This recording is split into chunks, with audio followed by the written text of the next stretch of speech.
This episode is brought to you by Portland Distro. If you like underground music, movies, and more, go to portlanddistro.com for licensed merch, vinyl, CDs, and more.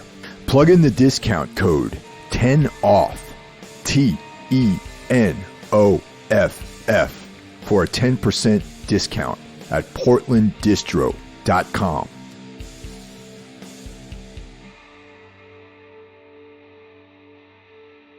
Hello, everyone. Thanks for listening this week. We have SkotHamilton, who you might know from the thunderous bass stylings in the band KEN Mode. Now, I've had Jesse on a couple times over the years, and this is the first time Skot has come on the show. And last time they came through town, or actually in Philly, we hung out, and we talked about movies. And we both agreed that it would be a really cool idea for him to come on the show, talk about his involvement with KEN Mode, and the film, the whole odyssey of film work that he's involved with. And as you guys all know, I'm a huge fan of film. But before we get going, I just wanted to shout out to my fellow horsemen of the podcasting apocalypse. Of course, that is Brandon Legion of Horror Wolf 666, Jackie Smith of Into the Necrosphere, and that is the premier extreme music podcast. I've actually been listening to Heavy Hole too, based out of Long Island, featuring Will Smith, but that's also a very good extreme music podcast. Of course, this is Everything Went Black. There's Necromaniacs, where I co-host with Jeff Kashid and Mike Scandato to talk about horror films. And then on Sunday, we have On the Lord's Day, Carl Hikara brings us Soul Knox for everything blasphemous, esoteric, and weird in the universe. Also, I'd like to extend thanks to everyone who has been joining the Patreon. We've got a nice group of guys over there, and a couple of gals, actually, too, which surprised me. It's nice to know that there are ladies out there who listen to this show. But yeah, we have a bunch of cool stuff going on. Pretty much weekly, we got stuff coming at you. Either it's the Friday staff pick, where now Ralph has joined the fray on that too. We come at you with a cool movie, book, or record that might not be very well known, that we think that you guys all should be listening to or checking out. And then there's also the other random stuff that's bonus material. There's Long Shadows, what I do with Ralph. That's the weird fiction sub-show. There's Hollywood Babylon, which Evan Hopper and I do, which is a movie podcast about just film classics, things like that. And you can join for as little as $1 a month. That gets you the bonus material. For $5 a month, it gives you the bonus material plus early access to everything on the regular channel. And for $25 a month, you can be a sponsor. If you have a business, a band, or anything you're looking to promote, I will give you a custom ad read, similar to what I do for Portland Distro, at the front of the podcast. And you can do this for 1 month or as long as you want.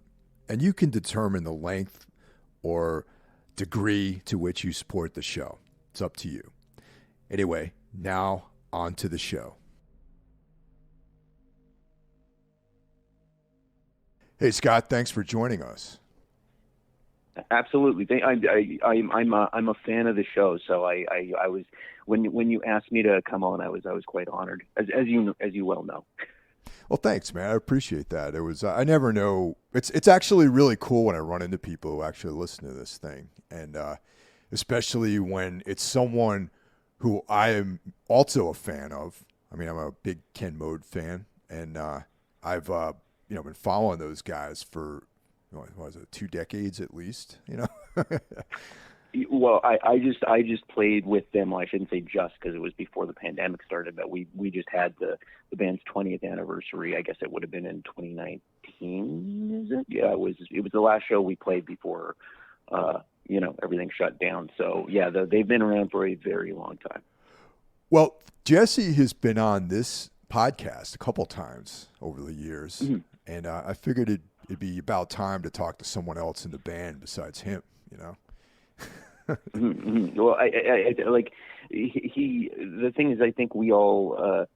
He's been the face of the band for him and Shane. Like Shane has been obviously a huge proponent of that, and sometimes I'm not sure whether he likes doing the interview thing or not. It's kind of hard to tell. But Jesse doesn't mind doing it. So he's typically been the go-to guy for the band for the entire runtime of the band, which, as you said, is over 2 decades at this point. So it makes sense to kind of defer to him, but also at some point, I think that we ended up figuring out that we might have more to talk about when we had a chance to talk, and I think we got into movies a little bit and that kind of thing, and I think we realized there might be a conversation there. Oh, absolutely.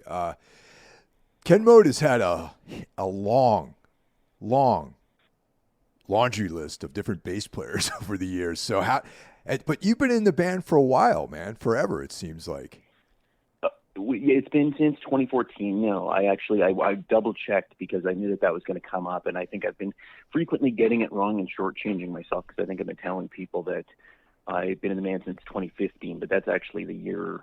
I think that's the year Success came out. So the first record I was on, but I toured their record in Trench with them for a little bit, and they kind of took a long period of breaking me in before I think they were comfortable signing off on me being the full-time guy. So they went through, if you look at the discography, there was a big run where basically their rhythm would be that they would get a new person, they'd write a record with them, and then that person would usually do either like very little touring on they would tour the previous bass player's record, write a new record, and then they'd be gone by the time it was time to tour the record they wrote with the band.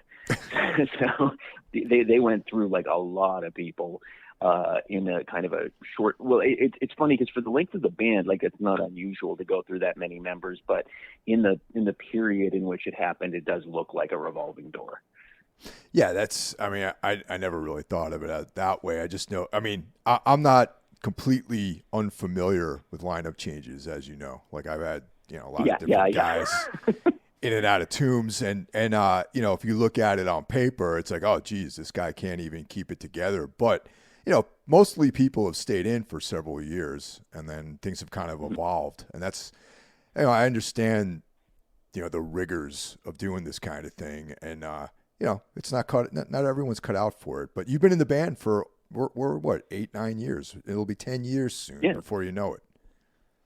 Yeah. And I'm pretty, there was a lot of, I'm probably just out of kind of like a matter of discomfort. I joke probably more than anybody about, my time being up with the band and my expiry date hitting or whatever. And it almost like the joke almost doesn't work anymore because I'm still making it all the time. Like, I'm always asking them who's next and all that kind of stuff, but it's like almost a stodgy, lame joke now.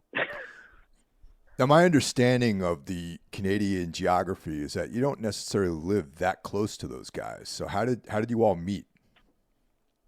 I believe the first time, like we ended up meeting online this was going back to MySpace days, and the way that it happened was my other band that I'm still in, like the band that I front and am kind of I'm the singer and lead guitar player, and well, not lead guitar player. But the band that I've been in for forever and a day was just trying to find some similar minds in heavy music in Western Canada. And so back in MySpace days, you would search for, influences or whatever. And Ken Mode was the only other band that came up as having any shared influences in Western Canada. And then I heard them and I was like, this band is in the next province over from us. Like I couldn't, because there was nothing going on that was even really of interest to me in our province. So like I'm, for listeners who don't know the Canadian geography, I'm a cool like 9-hour drive away from them. Damn. Like we're not in the same province. We're a ways off. And so I started reaching out to them at that point because I wanted to play shows with them really badly. But I mean, that's a big ask. Like that's, like a, pretty big travel. So I had to kind of hang tight until they finally came through town, and then we ended up hitting it off quite well. We played some shows together, like between our two bands, and we just kept in touch and just got on quite well. But when, over the years when things were, when they were in between bass players, I started putting my hand up when they were looking. And even though I was woefully underqualified, I think, to fill the shoes, but they eventually, I still to this day, like I'm almost scared to ask. I haven't really asked them at any point why they actually decided to take a shot on me. I'm not sure. It's like, getting close to 10 years later, and I'm not sure why my number ended up coming up, but they when they knew that they were going to have to make a transition, they sent me the tabs and just said, "Do you think you can handle it?" Now, some of those influences that you guys have in common, I imagine, would be bands like Melvin's, Today's the Day, Unsane, a lot of the AMREP sort of stuff. Those are almost the three, like with a bullet, actually. That was very astute. Specifically, Today's the Day is just such an outlier because, Melvin's like, there's tons of people who listen to music that's, I don't know, whatever, 90s Seattle adjacent stuff that, the Melvins can come up enough that, that's a little more common. But Unsane and Today's the Day were the two that, like, I was surprised to see a band in Western Canada cite those two bands at all. Because especially in Saskatchewan, there's no other bands doing noisy, kind of difficult to peg down heavy music, which is not like I'm not pumping my own tires and saying like what I'm doing is so unique. It's not particularly common in driving distance from where I'm making music. So it was really exciting to, again, like that's 9 hours away that some band is making similar music. And that was exciting enough at the time, just because like I felt like I was in such an island out here. So those two bands particularly, like, and I was an absolutely out of my mind huge Today's the Day fan at the time. Like my other bands worked with Steve on records and stuff like that, were like, he was a huge influence on my band. So seeing them come up as an influence for Ken Mode was that was a big one for sure.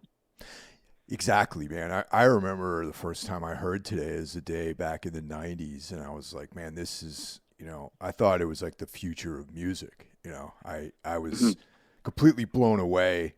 Willpower was the first one I heard, and then I went back and checked out Supernova. And, I was a fan of AMREP in general, the Amphetamine Reptile label. So I was like picking stuff up on the regular, that they were putting out. And, 90% of the stuff I dug, like the Cows, that kind of stuff. And, Unsane had a 7-inch on AMREP, and they put that Scattered, Smothered, and Covered record. And Unsane were another band I always loved just because they kind of had like this like more street, like Lower East Side like vibe to their music than some of the other bands. And they do. And you know what? Like they say so much with their sound that is like you can't fake. That's one of the things I think the most about that band is they seem like there's something about Chris's. He has a very, very particular swagger to the way he writes. Even in his side projects, there's something about him there's a particular honesty about like him having such a pronounced accent to the way he does things. And there's something about it that just feels like, as you said, the street. I'm not sure what that is exactly, because if I knew what it was, then that would, because I don't have that, right? It's so identifiable. It's a really, it's like they dominate that sound. It's great. Anyone who tries to rip them off, that's what's missing in the mix when they try to rip them off. It's really interesting. Yeah, they're an interesting band because the scene that they came out of with bands like Surgery and the post Boss Hogg kind of stuff, which early 90s, late 80s, like Lower East Side, New York City. Sonic Youth had already become like a huge band, and there was all these like grimy sort of city bands, excuse me, comprised of people that have moved to New York, either from, Jersey or Long Island, or in Chris's case, I think he's from California originally, that moved to New York to kind of do their thing. And it was interesting because it was like blues, like noise stuff, like maybe they'd heard like some of the early Swans, maybe stuff by Fetus, this kind of experimental thing with like noise and blues and just like an attitude. And it was also this weird intersection with like street culture too. And that was like a very, very interesting time, man. I'm a fan of, like the John Spencer Blues Explosion and, Surgery. And it seems like on the surface, none of those bands. You mentioned a lot of bands there that actually you've probably seen Color of Noise, I'd imagine. Hey, the AMRAP doc? Yep. Absolutely. Yeah. Where they talk about who was all in that one practice room at the same time. It was like, what was it? It was Unsane, Cop Shoot Cop, Surgery, and Boss Hog or something like that. We're all in the same room.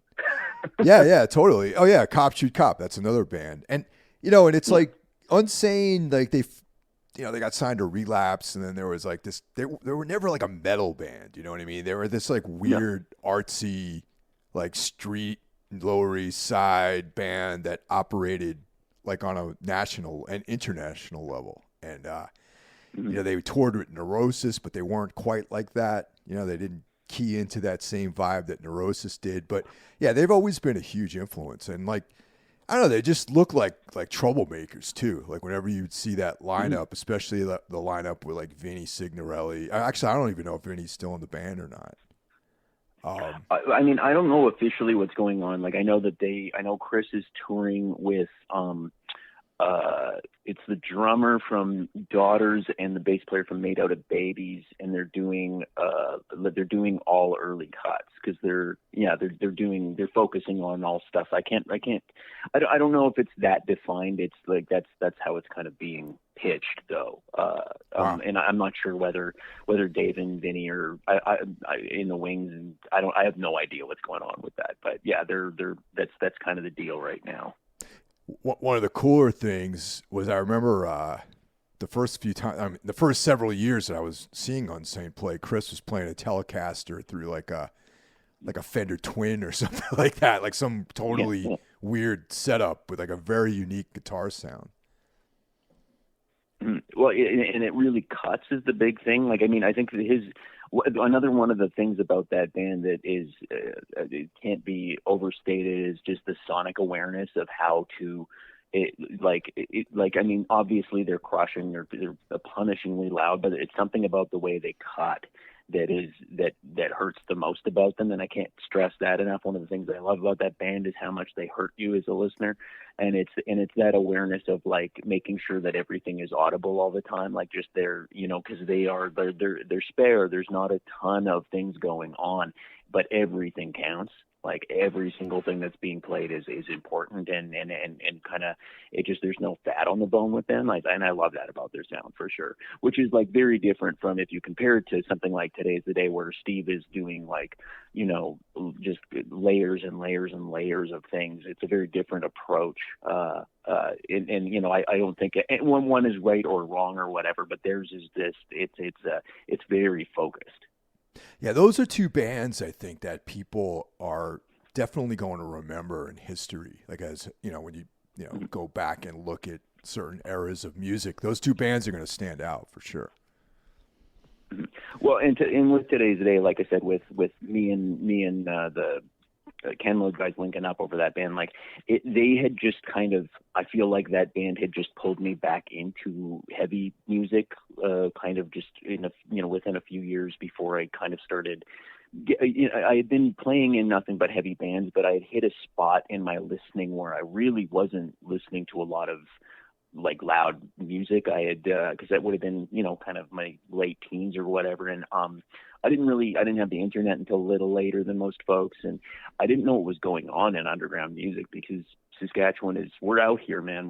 It's not, no one tours through here. It's like I said, like, even finding out there was anyone listening to similar music to me within a 9-hour drive was exciting for me when I found it out. But with what I was seeing in mainstream heavy music at that time, I was just like, oh, I don't have anything in common with this. Like, I guess I just don't like metal anymore. Like, this isn't for me. And that's when I started kind of really delving into like a lot more goth stuff and industrial and post-punk and all that kind of stuff. That's where my education on all that started happening, because that was who I was in school. That's who I was hanging out with. I was hanging out with a lot of weird art kids.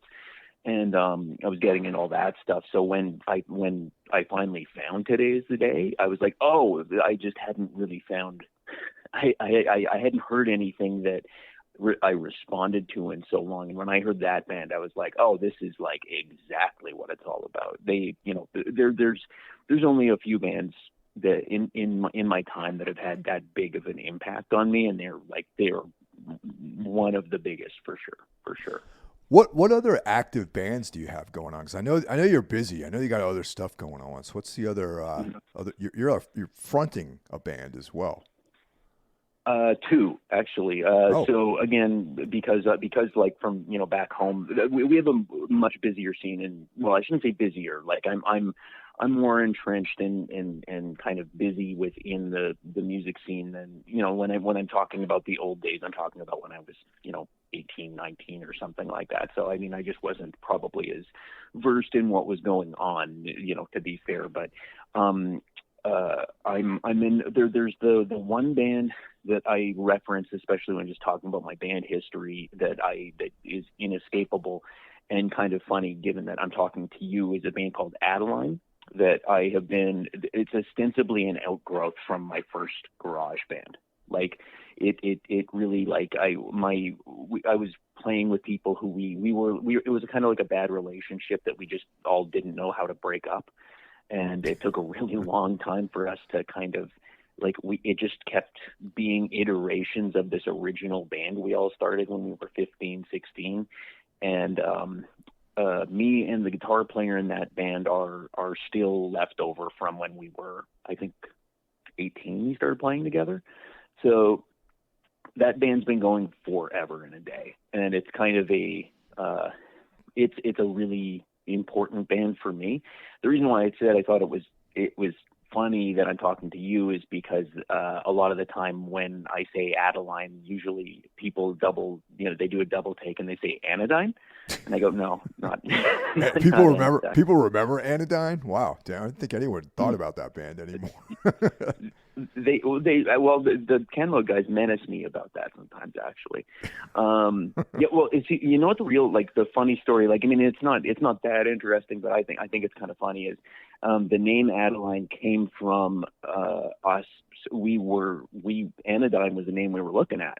And again, at that time, I didn't really have the net or anything like that, so I couldn't check and see if there was another band out. I didn't know about you guys at the time.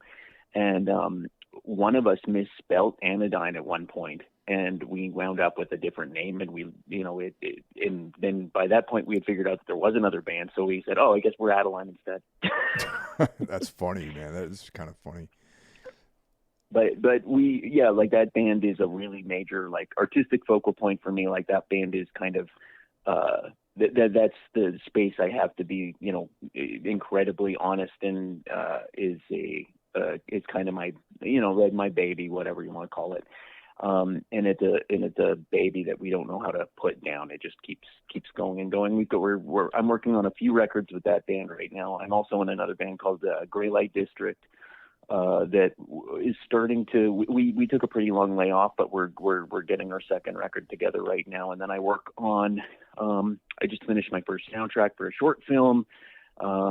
And over the pandemic, I figured out how to kind of demo more appropriately. So I've been working on a lot of side project stuff. Like, I mean, I'm working all the time. That's awesome. I'm constantly working on music. Yeah. I knew about Adeline, but I didn't know about all this other stuff. That's great, man. The soundtrack stuff sounds fascinating. What's that all about? Well, I was asked by a filmmaker who was this dude's a success story unto himself. This guy named Mitch Oliver, who's a friend of mine, who kind of just cast it all to the wind and, like, threw his hands up and said, like, you know what, I'm quitting my job and I'm getting into film. Like, he runs a podcast called The Terror Table. He's a big horror guy. And he knew that what he was doing with his life wasn't working. You know, it wasn't working in the right direction. It wasn't doing what he wanted to do. And he said he was going to invest all of his energy into making his first short film, and then he's going to see what happened after that. And so he kind of just shut everything down and got to work. And I was talking to him about it and just, seeing what was going on with his life. And it was inspiring to hear. And I can't remember whether he said it or whether I volunteered, but I said, like, if you need any music for it, like I'm working on a bunch of music that probably would fall under the umbrella of being soundtracky. And if it, I don't have a home for it. And it turned into me writing all the music for this short that's played a ton of festivals now. It's gotten a few awards. Mitch moved out to Vancouver and is involved in the movie industry out there now. It was an opportunity for me to I like a lot of I'm into soundtrack music, and sure. So I don't. There's no reason why anyone should presume that I'm, working away in my office working on stuff for that's in that umbrella, right? So it's a load of music that I've been working on, but no one's anticipating, so no one's asking about, and it turned into a vehicle for me to finally actually shoot some of that out into the world. So I'm pretty excited to have had the opportunity, because I also don't really know what I'm doing. Like, it was a lot of experimentation. The approach is like, I'm completely unschooled. I don't know anything about putting music together properly. So a lot of it was me, doing a lot of torturous things to broken instruments in order to, get weird sounds and that kind of thing. It's more of that type of approach. What's the name of the film? The name of the film is The Druid's Hand. The Druid's Hand. And can you watch that The anywhere? Druid's Hand. Is it available to watch? It is not available online just now because it is still doing the festival circuit. I think I know that, I think the online release might be coinciding with there's a boutique VHS label called Videonomicon that's doing a limited release of it, and I think maybe I don't think there's a date for it yet. Is the big thing. I'm not sure when. I know it's almost done doing its festival run. It's now done. I think probably close to 10 festivals. And every time they think that it might be the coast is clear and they can maybe put it up, they get accepted to another festival. So they've just been it's been kind of hard to track down for folks. We'll all be making a big fuss about it once it's ready to be online, because I'm excited for people to see it. That's exciting, man. Maybe I can have both of you guys come on the show around the time it gets released online or something. Oh yeah, he'd love to. Yeah, I'll keep you in the loop on that. I'll see if I can work some magic and get you a screen or two. Oh, dude, that would be killer, man. I'll review it on Necromaniacs or something like that we could talk about on that as well. So scoring. Okay, there was a period about 10 years ago where I had I've been working doing sound for like short films and not scoring, but did you score the film like the way a composer would score it, where you're actually watching the film and putting your cues together and that sort of thing? Or did you just write a bunch of music that thematically fit with the movie? Well, both. And I probably did it all backwards. I'm assuming, I don't assume the best of myself, so I always assume that I've done it improperly, but it's how it got done. I actually was one of the first people to read the script, and so I marinated on it a little bit and was working on melodies and stuff, and just kind of I'm not sure how a real composer does this stuff. I'm not sure what the process looks like, but for me, I really wanted to get in there and kind of live in the project a little bit. So I was working on music in a very rough fashion before I had a chance to really see anything, because for, I don't know, probably a couple of months at least, I was working on music and sending them stuff, I was probably being annoying. I was probably being irritating, sending them all of this, I really like composing stuff for piano. I'm really melody heavy, because I think that's missing in a lot of contemporary horror. And I was sending them stuff like that. Oh yeah, I kind of buried the lead there. I love writing for piano, but I can't play piano, so I'm kind of putting everything together on MIDI, like really painstakingly, because I can hear those songs in my head but I don't, don't know how to play properly. So I'm kind of Frankensteining everything together as I go. And I guess they just ended up using all of my demos as the soundtrack to them finishing up their drafts and stuff. So that was kind of playing in the background, which is kind of cool.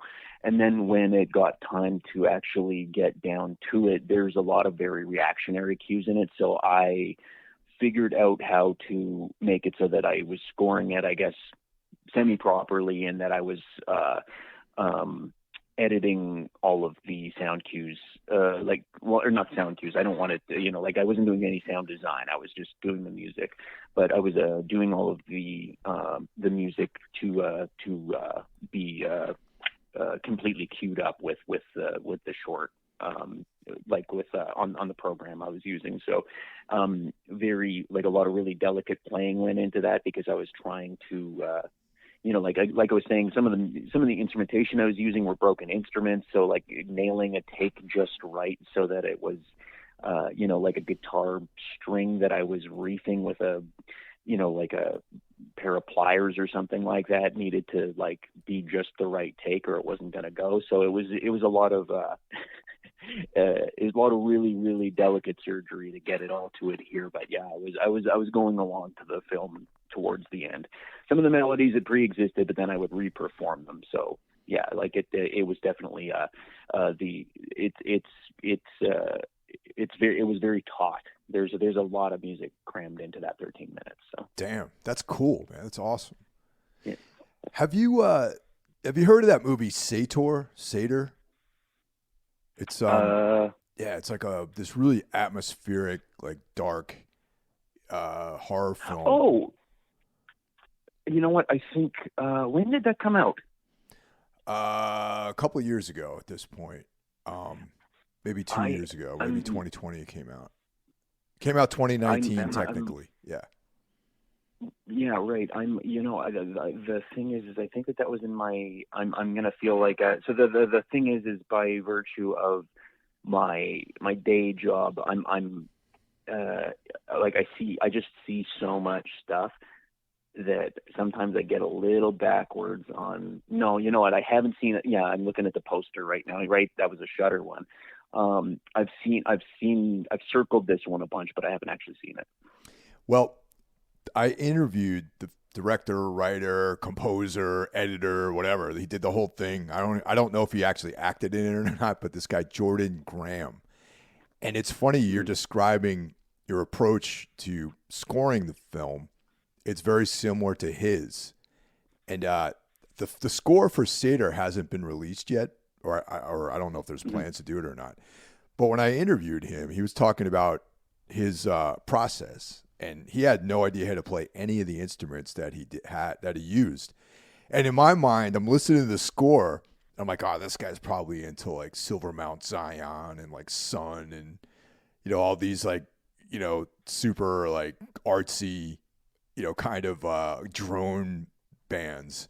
And he's like, nah, man, I'm into like Metallica and Slayer and stuff like that. And I don't know I don't even know who those bands are. He's like, I just picked up, I needed a film score, and he did this whole thing like independently, like literally independent, like he didn't have anyone really.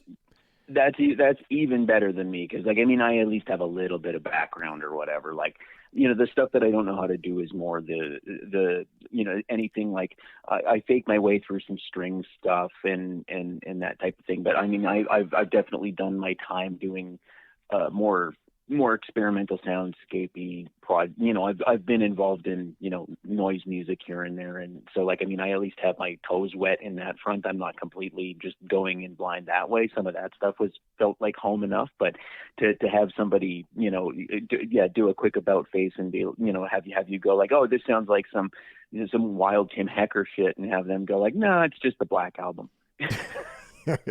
No, it's just like his idea when you mentioned broken instruments and stuff. He's like, I bought a bass and I just detuned it and used that. And I was like, man, you're like, I would, when I asked him about the releasing the soundtrack, the score, he was like, why? Like, why would anyone want to listen to this? I'm like, I think it'd be cool. So I don't know if it's ever going to come out, but yeah, I don't know. That stuff's so fascinating, man. Yeah, well, I mean, I've gotten really attached to it. So like, it's the tough thing for me about releasing a soundtrack is that that's a self-driving thing, and I need to get my shit together and do it. And I kind of, as has always been one of the great things about working with Ken Mode is those guys drive they're very driven and very determined. They really move forward quickly. They've got plans. And when it comes to stuff that I have to hatch, I'm kind of I'm pretty brutal self-doubter, and I put a lot of I put a lot of I put a lot of my own roadblocks up, and I spend a lot of time going like, nobody gives a shit about this, and I know I want to release the soundtrack in some capacity, and I know that I'm really attached to all the music on it, and I'd like to do more music like it, but it's too easy to throw a bunch of other shit in your way, and especially since I'm figuring out how to do it on my own, like it's very time consuming, and I have other records I should be working on and all that kind of stuff. But the other records I'm getting in my own way on those too. So, I mean, that's common, man. I mean, everyone experiences that. I bet even if you talk to Jesse and Shane, to some extent, they get in their own way too, man. That's like such a common thing. Yeah. Now, you mentioned releasing this score. Is it something that another label will be involved with, or is it something that you're going to be doing independently? Well, see, the thing is, at this point, I'd like to take a look and see if there's any options for people who have a better idea of what they're doing than me to be releasing it. I would kind of, because I've done I've off the side of my desk done like the indie label thing kind of in a pre-Bandcamp world, and it worked for my own project insofar as like nobody was mad at me when it didn't go great. Like it didn't matter all that much if like a CD didn't move a shitload of copies. It wasn't no one was upset or anything like that. But if it is okay, I'd kind of like for someone who has a better idea of how to get it out to the world to do that, because I think that's a spot that I'm not strong at, because it involves me figuring out a way that I can tell everyone that I think that this is worth doing, right? Yeah. Like I was saying before, as far as like being my own advocate, I haven't been the strongest at that over the years, and especially since this is ostensibly going to be a solo focused thing. Like the idea, the hubris of me to bring this to the world and say that I think that it deserves to be out there, like just it turns my stomach to even think about it. So I kind of wouldn't mind having somebody else be the advocate for it. But I know if that doesn't pan out, I will probably release it in some capacity on my own. I've kind of just started getting back into doing that a little bit in March. I did a split with Adeline did a split with our friends the Weir from Calgary, and it was just like kind of a limited cassette only thing, because it was it's a couple of Portishead covers, and so but we definitely didn't get them cleared, so we didn't put them up online anywhere. It was just a limited cassette run that was all hand screened covers, and like actually not unlike the current amphetamine reptile model of putting a lot of work into the full package, and kind of it being a little work of art is kind of the aim for it. I would do it on a large, because we did that as I think a 50 copy press or something like that. It was really limited, and if I release the solo stuff, I would like to do it on a larger scale than that. Nah, totally, man. I think you got to put those thoughts out of your head, man, about what kind of hubris is this that you got to throw that out, man. You got to not think about those things. You think about the work that you put into this, and how that from nothing you created, from like the void, you created this whole work that people need to hear, and that's how you should focus on that, because that's really what you did. No, I know you're correct. I've got a couple of other, I have a few much smarter people in my life than myself who have the same thing to say, and so I should be heeding the word. But it's hard getting out of bed some days, man. I hear you, man. I think, I mean, Yeah. not for nothing. Everyone struggles like that, man. So it's not just you. It's like everybody Yeah. has those moments where you're like, why do I even bother? Like, why do I get up? Who cares? Like, I should just stay under the covers all day, and Yeah. But yeah, it's just well, and it is fun. Like, I mean, the cumulative effect of, like, I mean, if we're looking at the raw material I'm sitting on right now, it's basically like a kind of a full length for this soundtrack thing. I have 2 Adeline records that I need to finish. Like, the tracking is done on them for, like, all of the main stuff. But, like, I'm talking 2 full lengths for that band that I'm sitting on.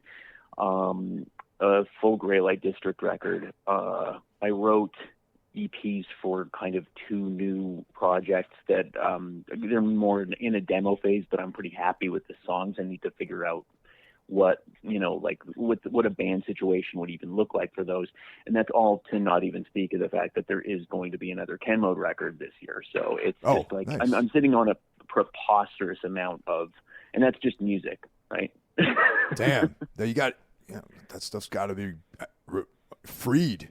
There has to be liberated to the world, Wow. I mean, but that's, I mean, the majority of that, like, I mean, other than KEN Mode, it's all, sitting in my office, and it's the person who's, the warden there is definitely me. I just don't feel like any, I just don't know if any of it's ready or not yet. So, hopefully I'll get some kind of, some clarity, in this year and get my life together and get some of that out there. Well, that's reassuring for sure. Definitely. Yeah. So we've talked about your day job a little bit here and there, and as if this wasn't enough, all this creative stuff you're working on, all this musical endeavors, your day job actually seems, number one, pretty interesting, and also pretty man hour intensive too. So you're a programmer for a theater, right? Yes, my business card says I'm the film programmer, but and the place is the Broadway Theater in Saskatoon here. The thing is we're a nonprofit, or not for profit, I guess is the preferred way of putting it, not for profit. And in addition to, like, from the outside, it kind of looks like it's just a film theater, but we're actually a kind of a multi-purpose venue space that in recent years has become much, much busier as an actual venue. And the thing is I know how to do all that through years of being in music, but it's kind of not where I kind of saw myself landing professionally, because it's just like especially the level of shows. So we're soft seater, so we're putting stuff on that's outside of my wheelhouse in terms of programming, like, or what I'm used to doing, because I've been anyone who's been a promoter probably has deduced that with band X comes through, somehow finds himself coming through Saskatoon, I'm probably the guy putting the show on, because there's only so many people who know. I don't know, today's the day comes through town, I'm putting their show on. You know what I mean? Like, no one else is going to do it. So, like, I do a lot of club shows and stuff like that, but that's more my background. It's less the 430 soft seater, the Stampeders or something like that, or stuff that's, like, a lot more directed towards, like, 50 and up type shows. But so in addition to doing like the film stuff is my passion in that place, and it's what I'm into, but I'm involved in every facet of the business. And I've been at that place for I think 10 years now as well. So I've held that job down while I've been out on the road and doing the band thing. Part of it, the flexibility, is one of the things that I really love about the job, because I can book a movie from the road. I don't need to be in-house to book film, but like the big focus for me and professionally there is in our running our film program, which the focus is largely art house, independent. We have a pretty like large genre component, which obviously that's where my cinephile background is entrenched in. It's being a shitty VHS video store kid, right? So heavy genre background, and whenever I have a chance to kind of flex that muscle, I dig doing it.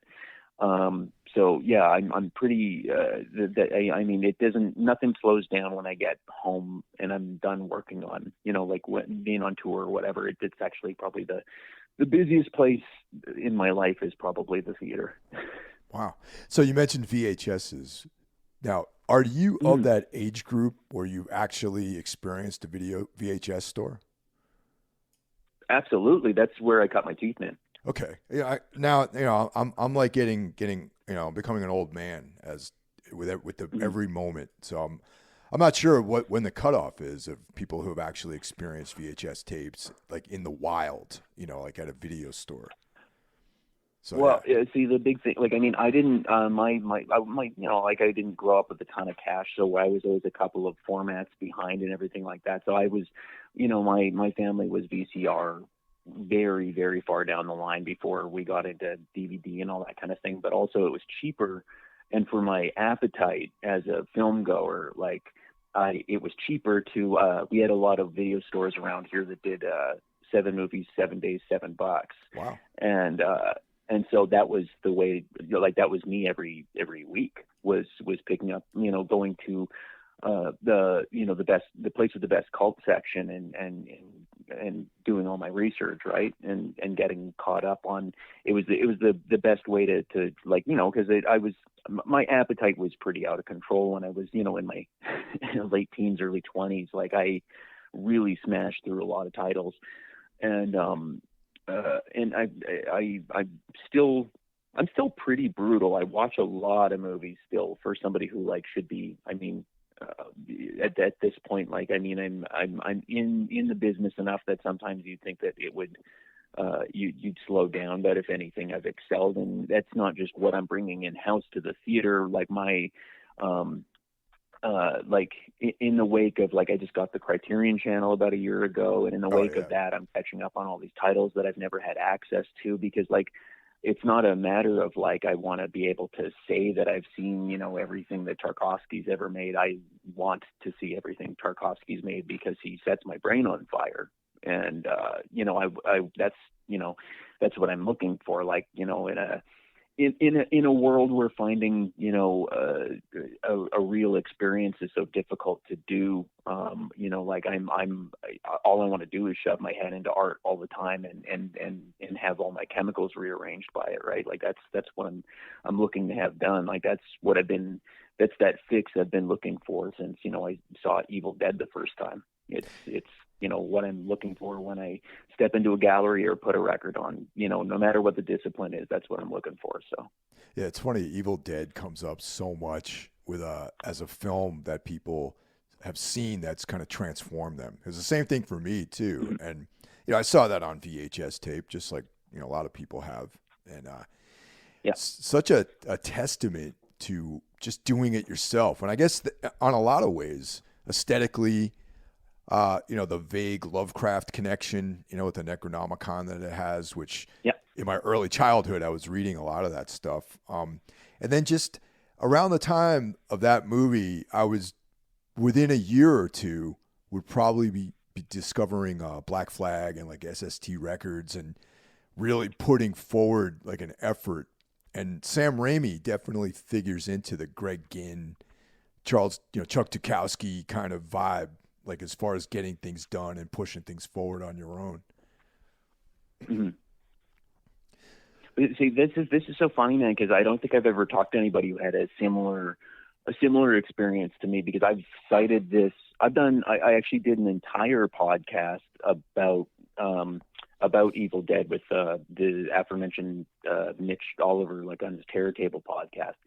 Where I talk about my history with that, because Evil Dead for me, and I won't like, I can talk about that movie and what it's meant to my, like, process for hours, because it was that was one of the moments, like, that was one of the footholds on the ladder that moved me forward. Like, there's only a few moments like that where I can completely identify, like, okay, nothing's the same now. Like, and I had already seen Army of Darkness, actually. And at that time, when I, like, as I was much younger at that point, because I think totally. I saw Evil Dead maybe when I was well, Evil Dead came out before I was born, but Yeah, exactly.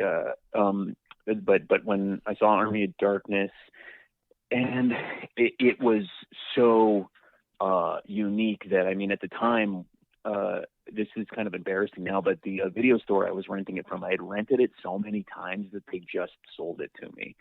I would just go back and rent it every week, and like I knew that there was other movies in the series, but it was like I wasn't done watching it or something like that. And then, so you can imagine my shock when I went and watched Evil Dead, and it was, what Evil Dead is versus what Army of Darkness is.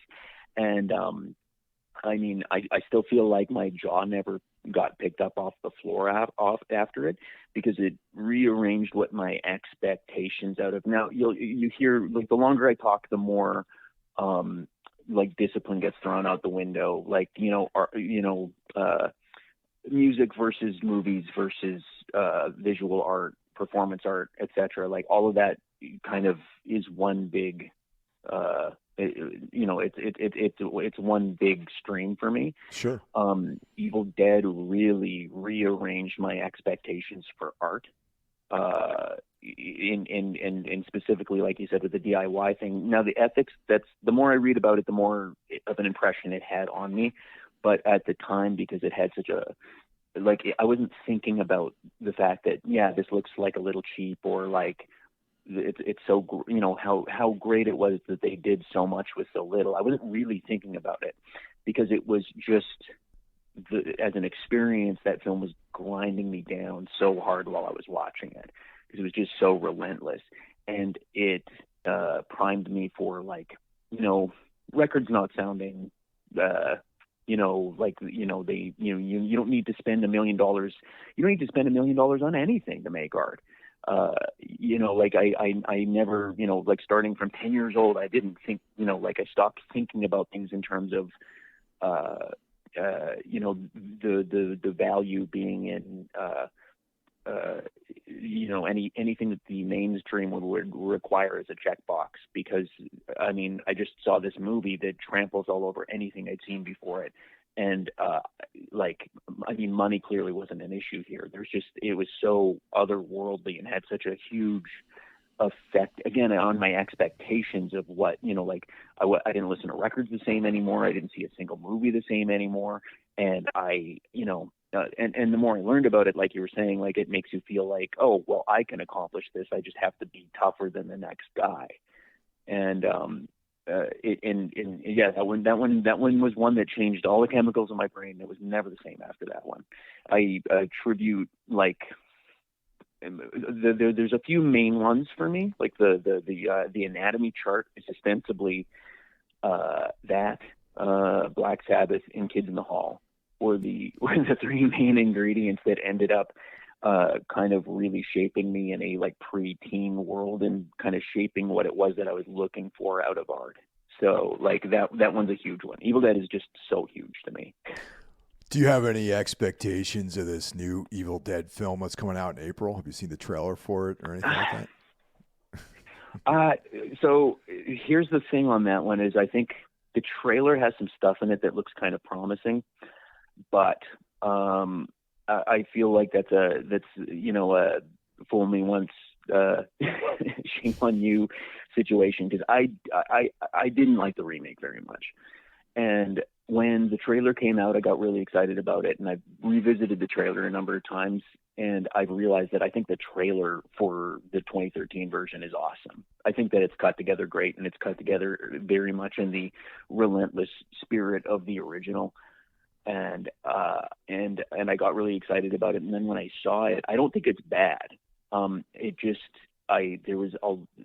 a number of things to do with it that let me down, and I've had a hard time putting my finger on it, but it's almost hilarious, because it's driven me back to watch it so many times. And I think that A. Alvarez is really good. I've liked his other movies. There's just so much about that remake that didn't move me, and I'm still not entirely certain what it is about it, but I know I don't love it the way a lot of other people loved it. It's fine, but it's not for me. And this new one, there's a lot in the trailer that it's piquing my interest, but like you better believe I'm approaching it with caution, like very, very cautiously. and I'm not precious about it in the same way that a lot of other folks are. Like, I'm not one of those people who needs for things to. My favorite entry in the series is the original Evil Dead, and this notion of like Ash needs to be there. Ash is barely there in the first one. Like, he's not, Ash as we know him is not a big component of the original movie. Like, they weren't thinking that Ashley in the original Evil Dead was going to wind up being some superhero with a chainsaw for an arm. Like, he is a living punching bag. He is the avatar for the or like kind of the cipher that the audience is meant to suffer through, which I think is really profound and really interesting. And so I'm not overtly attached to where we've been with it, and it's not a matter of that, because I know that that's where a lot of the old guard gets uppity about it. They get upset because it's not what's been there before. I don't think we should be doing what's been there before. We don't need more of that. We've got enough of it. It exists already. But does that mean I'm going to give it an automatic pass for trying some new stuff? No, not really. I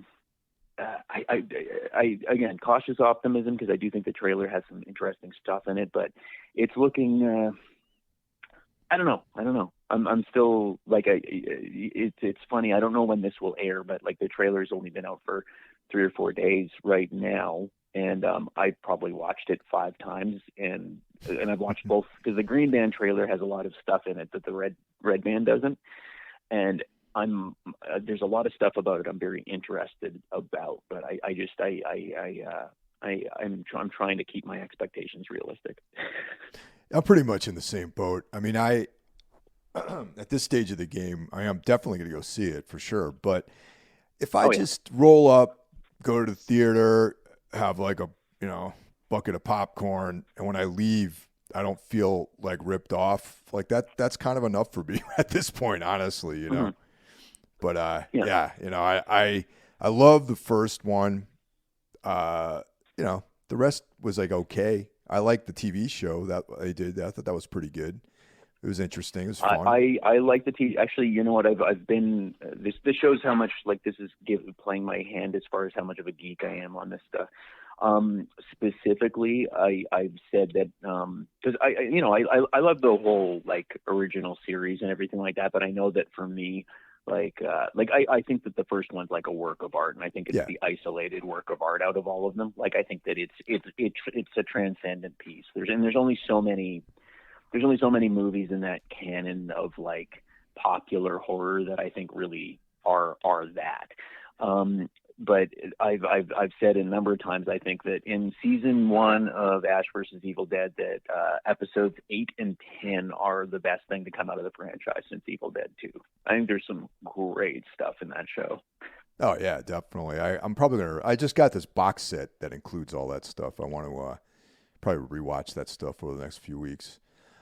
Yeah, it's funny that the first entry is, for me, in these franchises, always stands out. Like the other one that comes to mind is Phantasm. The original Phantasm and the original Evil Dead. It's like it's the same as like listening to Hellhammer or something like that, where they made these films. You nailed it again, man. Because like the big thing I've always said is like I don't think my brain would have been ready to process. Well, not only like punk rock. I don't think my brain would have been ready to process like the first Bad Brains record if I hadn't seen Evil Dead first. But definitely when you start moving into like grim, like poorly recorded first and second wave black metal, I think Evil Dead is what primed my brain to be ready for like, well, part of the experience is the ragged vehicle it travels in, right? And I think that completely you mentioning Hellhammer is the exact thought process I was talking about. And it's like when so that for those first movies, there's some success or whatever, we go back, we remake it with like a coat of paint on it, or we try to recapture that essence, but it's not the same, you know what I mean? And it shouldn't be. And that's why like I'm on board with you about, well, we don't need Ash. Like the movie shouldn't be trying to go backwards. It should be trying to go forward and expanding the mythology. You know what I mean? Mm-hmm. So that's kind of my take on it, I guess. Yeah. I think getting overtly attached to. I mean, that's that. I mean, but that's what we're running into when it comes to franchises. We're lucky, in a franchise. Like, I think that if things can, I mean, I think some of the more successful franchises are ones that sprung from movies that weren't necessarily always that great in the first place. Like, it doesn't really, like for me, I like Friday the 13th just fine, but I'm not precious about it. And I don't, I think it was a largely reactionary commercial piece that was, like, I do think the original one is like kind of reasonably scary and has some good stuff in it. But like, I don't, do I give a shit if, like, all of a sudden, like, Jason's taking tango lessons and that's their angle this time? Like, not really. Like, it doesn't matter. He's going to show up and do all the same shit he always does. And it doesn't hinge on, like, it's not going to change anything. There isn't anything they can do within the parameters of that series that could change anything. Whereas, something that's tried to maintain a level of artistic credibility, it does, those decisions matter big time. And the longer you go down the line on a franchise, the less chance, you're going to maintain any integrity at all. And Evil Dead's been lucky on that front in that, like, I mean, even though I didn't really love the remake, I still don't think that it was made, like, I think it was made very earnestly. And I respect what it was trying to do. It just didn't work for me. But if that's the worst I can say about something in the franchise, hey, we're not doing that bad, because you've also got the Halloween franchise, which is an absolute, crazy, wild ride. Yeah. Like that whole, like, quadruple canon thing going on. Like, I mean, there's no, there's no integrity left to spare on that one. Was there anything that came out last year that you were really into? Tons of stuff. Like, I mean, like, one of the things that, one of the bonuses about my job is I go to TIFF every year and see 60 movies in 10 days and everything like that. So I get to see a lot of stuff. Some of the stuff that I think was a little underseen that, and like, some of it I don't even know. Like, you guys definitely covered some of the stuff that I dug on Necromaniacs for sure. Like, I know Crimes of the Future came up a couple times, and, like, right. I'm a huge Cronenberg guy. I was really happy that film got the visibility that it did, because it's easy to forget, just because, his name looms so large, but not everything he releases gets everyone's attention, right? Sure. It's for every Eastern Promises, there's still, like, a, spider that, comes out and no one seems to notice that it's there, right? Spider was great, though. That's an excellent movie. Oh, Spider, so good.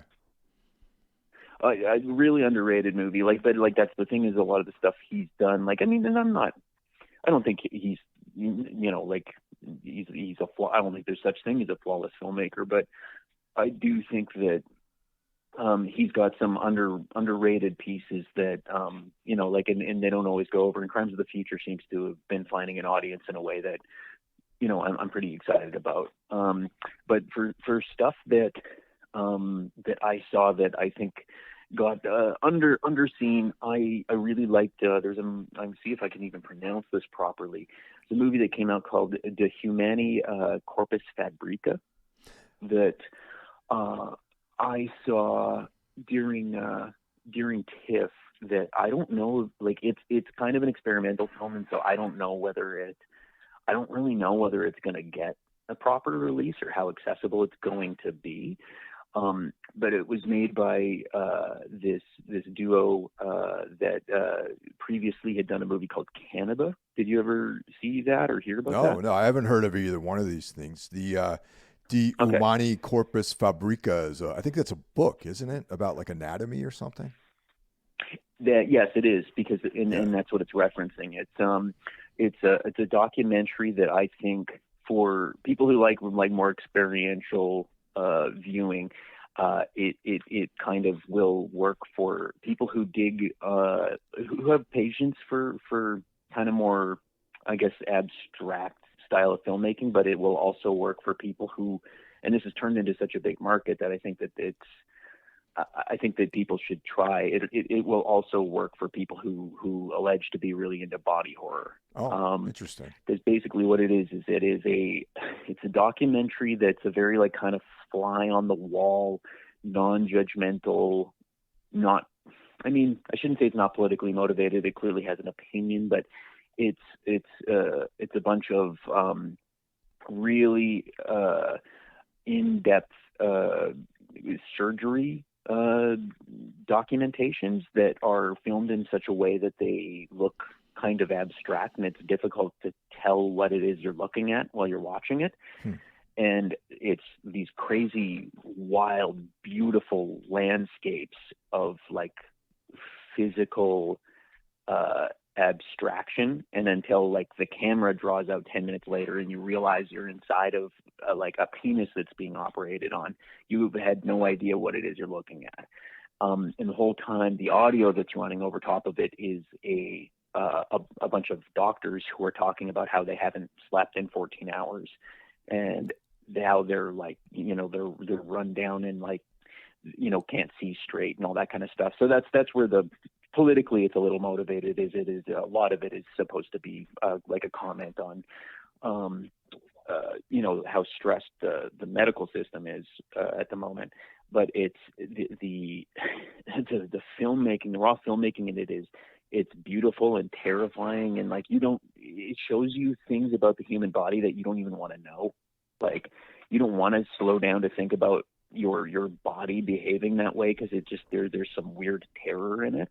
So that was one that I saw that was and that's kind of the A line. There's also a B story, well, not story, but there's a B strand in it that's going on in like an old folks wing of the same hospital, and it kind of addresses some Alzheimer's stuff, and these filmmakers get in really closely to areas you don't want to get into in the human condition. And that's why you referenced the prior film Cannibal. Do you know anything? I don't know how into like not serial killer, but like true crime stuff you are.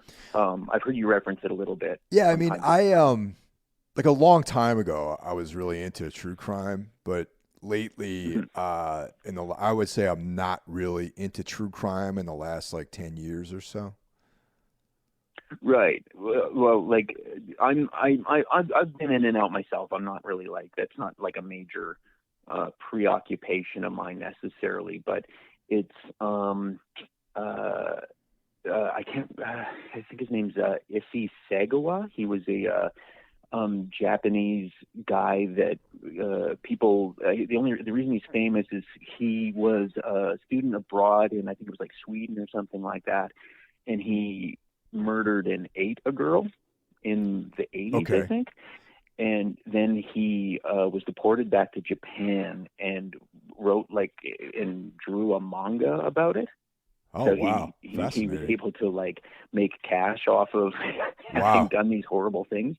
And so he's like kind of at the heart of a lot of like ethical debate about like what happened and how he kind of, people felt he really like, well, I mean, he got away with an awful lot. But so their prior movie Cannibal was a documentary about him. Oh. And it was filmed, once again, very experimental and way too close, like much closer than you'd care to be to somebody that did all the things he did and who is ostensibly unrepentant and doesn't feel bad for having done what he's done.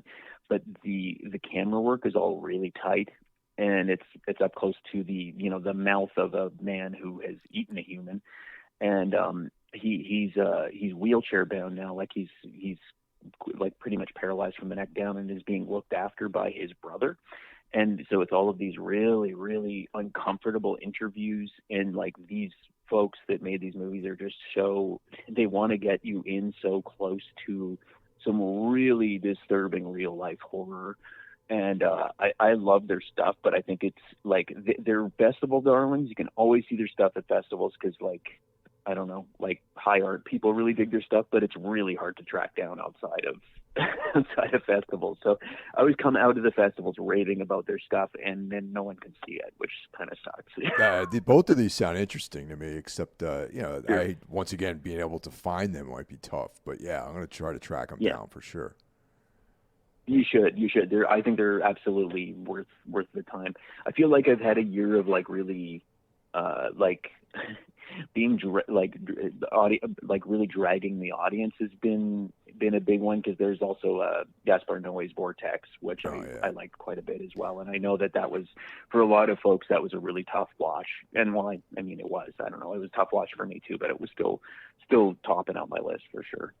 I actually did not see that just because of the subject matter. I'm not having had to deal with some personal stuff. I'll wait till I see that one. Let's put it that way. it it's as like having been around some of it myself, it's as tough a movie as you're ever going to find on that Yeah. subject matter.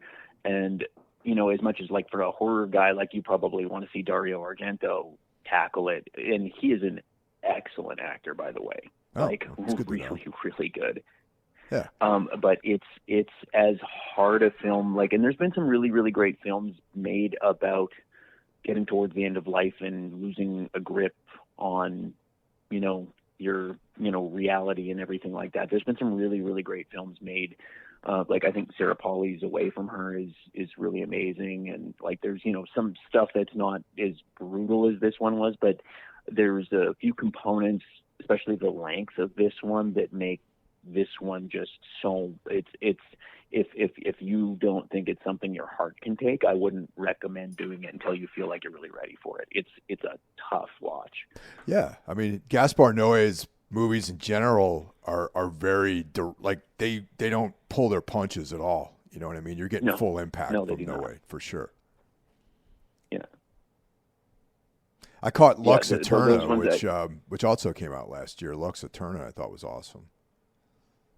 you see, in Lux Eterna that one's funny because it's almost like the it's almost like the evil twin, like, because it's rather than be like it's much shorter, and it's him giving into some of his worst compulsions as a filmmaker in a great way. Like for me, I ran Lux Eterna and Vortex as a double feature at my theater.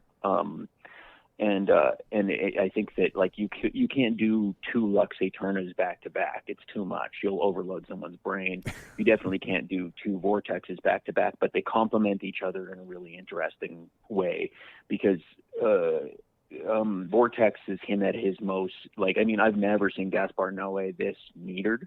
Like, he's so respectful of the subject matter and is so calm and present and everything like that. But Lux Eterna is I mean, next to maybe Climax, is him at his worst, behaved, as far as like editing and just like, like kinetic behavior. And I think that watching those two back to back was like, I mean, that's one of my favorite theater experiences of the year for sure. And like do you dig Noé's stuff in general? Or? Yeah, definitely. Yeah, for sure. I mean, I thought Climax was pretty cool too. Yeah, Yeah. it's funny with Lux Eterna though. It's almost like he's like, I need another screen. We have to have two screens, and there's like the stories going on. Some of it's in English, some is in French. It's like it just Beatrice Dowd's like talking shit through the entire entire movie. Mm-hmm. It's I loved it though. I thought it was great, man. And just the way it looked too, the ending, everything. Oh, it's powerful. I mean, he doesn't like. The amount of command he has over visual storytelling is like, I mean, it's pretty unparalleled. And I've been like, I go in and out of like, the thing is, generally speaking, I like his stuff. There's things that I've been critical of in the past in terms of just like, I do think that like the only one I really struggled a lot with was Enter the Void. And it was just because I thought that there was things that happened in it that were really powerful and really cool. But I thought that it was a little, I don't know, it was a little on the nose with all the Book of the Dead stuff, and like I just thought that there's something missing in the mix. But like, I mean, his command on space and movement and propulsion is just like, who else can even do that? Like nobody. He's like very unparalleled. I love I really do love his work. I think it's really exceptional. And Lux Aeterna is just like, by the end, when you get to the point where it's time to go into a full meltdown, like, I mean, I don't know. I didn't want to even like stand up after it was over.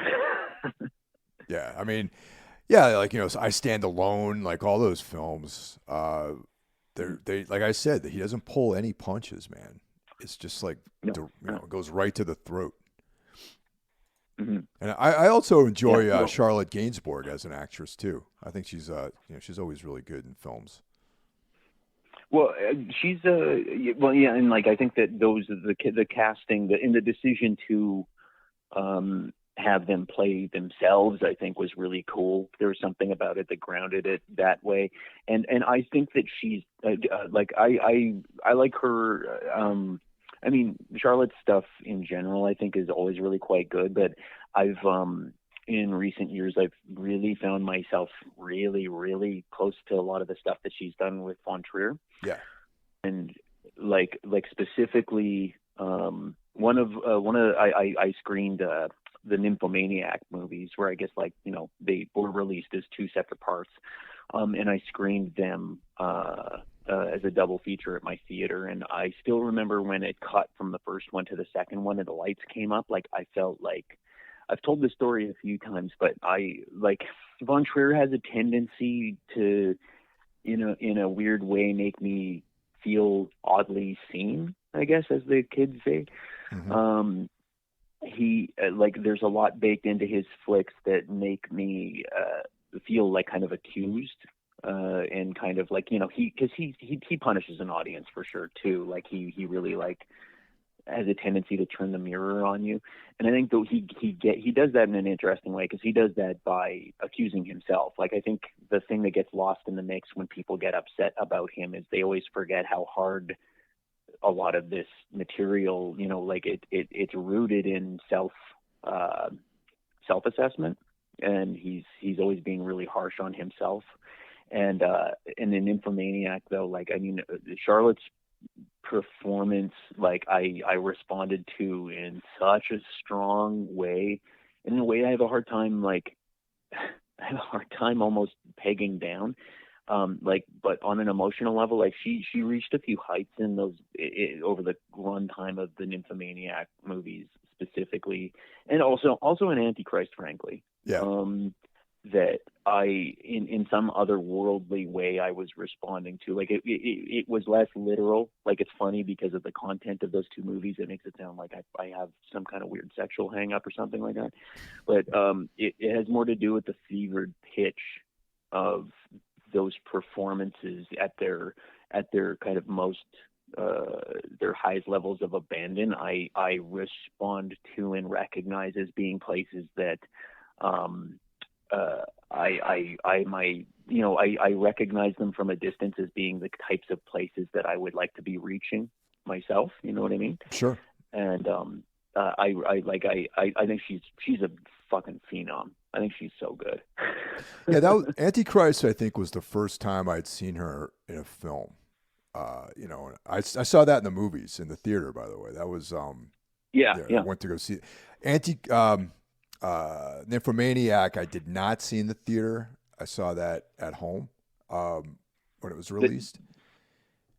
That's probably a saner way to watch that, to be honest.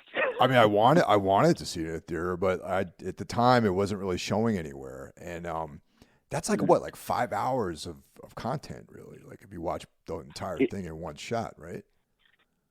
Yeah. Well, that's why we split it. Like, I mean, the distributors, I don't know what they were doing in the States, but in Canada they split it up so that if you didn't want to do both at once, you didn't have to. And I don't think anyone should have to. I mean, I was kind of happy to do it, but it's a long hang. And it's tough all the way through. There's nothing. I mean, he's, you know, quite, you know, famously, you know, like, by the end of Nymphomaniac, the big, not to spoil anything for anyone who hasn't seen it, but I mean, a lot of the insistence of that movie is that there is no way out, and it stays as bad as, you know, like, you know, nothing. His I can't remember what he was saying at the time. There was a quote that Von Trier was throwing around about, like, Oh yeah, he kept saying no more happy endings is what he kept saying, which I kind of loved. And I know that that's just him being a provocateur, and like it's just him. I mean, that has like that, you know, has a nice ring to it to just say no more happy endings, as if he ever had. I was going to say, like, life. But he destroys the entire world in Melancholia, you know? yeah, right. And So. but like I mean, but like he's you know, like I thought that. I mean, the very, very tail end of Nymphomaniac is a little on the nose, but also I don't think it was nonetheless devastating for it. And I think I like, there's a big part of that I really respond to. And again, like, I mean, I really like, I really dig, I dig an artist who I think is notably hard on themselves. Like, it feels like they are, you know, especially if you're into that audience punishment style of making art. If I feel like you're punishing the audience without punishing yourself, I think that, you know, it means you're pain averse. And I think that you're probably being a coward. And I think he hurts himself an awful lot to make the work that he makes, and I really I appreciate that a lot. Did you catch Exodus, the Kingdom, the newest chapter in that? I haven't seen the whole thing yet. I've kind of like preemptively shortlisted it technically as like some of my favorite shit of the year, because I actually screened some of it at the Toronto International Film Festival, which usually, because there's no point for me to go see stuff that's televisual, like we're not going to be screening it at my theater, like it's not what I, you know, will go see. But because I'm such a huge fan, I was like, when am I going to get a chance to see Kingdom in the theater if I don't go see it now? And I saw they screened, I think it was, they screened the first chunk of it, and I've seen a few other ones since then. Like, I don't know, did you watch the original Kingdom run? Yeah, I've seen the original like years and years ago. I like rented it on VHS tapes, and I just signed up for Mubi, which is showing Exodus, and I haven't opened it up yet. I haven't started watching Exodus yet. It is on par, I think. I mean, this is. I know it's impossible to have a discussion about the Kingdom being back without talking about Twin Peaks being back, because it does feel very much like a similar, similar time span, like similar, revisitation of something that, like, why would you go back to? Like, I mean, it's just kind of dangerous to revive the property and everything like that. It's kind of difficult to talk about Kingdom coming back without talking about that, but I think it was similarly worth doing. It is a lot about it sounds pretty, it sounds a little pretentious, but I think it works all the way down the line insofar as it's the funniest thing he's done in years. It's hilarious. It's really, really, really funny, but it also is, I think, some of the more effective, meta approach to something that's, like kind of horror based that I've seen in a long time. Like, cause a lot of that stuff can be really precious and really snarky, but he with purpose is kind of acknowledging that you're watching the show and that people in the new iteration of the show are aware that the Kingdom was a show. It's really weird. But I think it has a purpose, and I think that it's really unique. I again, I haven't finished it yet, so maybe it goes ass over tea kettle by the end of it. But I kind of have shortlisted it as like some of the best. I don't get around to watching a shitload of TV, but it's some of the best TV I've seen for sure in 2022. Yeah, well, I'm definitely planning on checking it out for sure. I mean, I signed up. Let me know what you think. I'm really. I don't know anyone else who's watched it yet, so let me know when you see it. I mean, I signed up for yet another streaming service just so I can watch it. Yeah, right. No, there's I'm not. There aren't too many directors I'm like hopelessly attached to. As far as like, I'll just kind of drop whatever's going on and catch up with them. But Von Trier's up there, and I know, like, at this point in time, he's an unpopular person to be a big fan of just because of how he is, and I think he doesn't do himself any favors when it comes to behaving the way he does in a contemporary landscape. He does and says a lot of things that are just, I mean, he comes across as a petulant child, I don't think he always, he doesn't, as somebody who's a big fan of his, I don't think he always behaves the way as somebody who likes to defend his work, I wish he would help me out a little bit and not be such a fucking brat sometimes. But I love his stuff. I think it's really strong still. Any other notable stuff that you got out there? One other one that and this one I know is split audiences, so not everyone's dug this as much as I did, but I really liked it. Was the new Peter Strickland movie, Flux Gourmet. Do you know any of Peter Strickland stuff? No, I'm totally unfamiliar with that, honestly. He did like Barbarian Sound Studio. Oh wait, I do know it. Duke I do know that. Yeah, I know Barbarian Sound Studios. Yeah. That was good. Okay.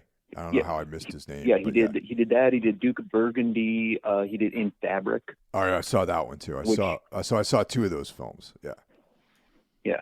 And I know a lot of people really didn't like In Fabric. That one definitely split the audience. I don't know if it's just because Barry Adamson was in it that made it easy for me to really love it, but his new one is probably his funniest.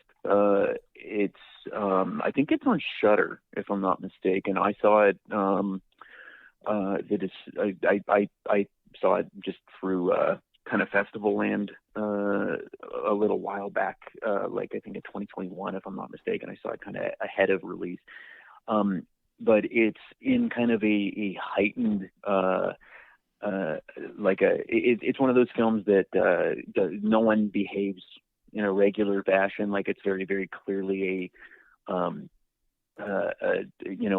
non-reality, which is kind of it's about trying to even talking about it out loud sounds like I'm just making it all up. It's taking place at this artistic getaway for people who are making performance art in the culinary arts. So it's a bunch of this food-based performance art that's going on in this like old manor that's run by like a trust who are just a bunch of these creepy rich upper crust people that are are engaging in this reality in which the most important thing that's going on in the world is basically food art. And it has kind of some like shades of stuff like Brazil in it, like the way the way rich people behave in films where rich people are basically aliens. Okay, very much like that. And there is this and the proceedings are being documented by this failed author who's just kind of supposed to be keeping track of the process for this trio of people who are doing this really, really kind of lame performance art that's really out there and pretty vacuous, but it's like they're like putting contact mics on blenders. And I think anyone who's either spent time in like kind of a more academic artistic setting, or people who go to, I guess, like highfalutin, like noise shows and stuff like that are really high concept, will appreciate the kinds of attitudes they're lampooning. Like it's very much based around how much almost every character has disappeared into their own ass about just how, like they all suck so bad. And they're also self-important in everything about their process and everything they're trying to say with their art, which is uniformly dumb, is so important to them. And they're all like, but it kind of just descends into this, like, and Peter Strickland's really heavy on sound design. His films are almost uniformly horror films without being horror films. Like he does a lot to create tension and terror in places that are a little unlikely.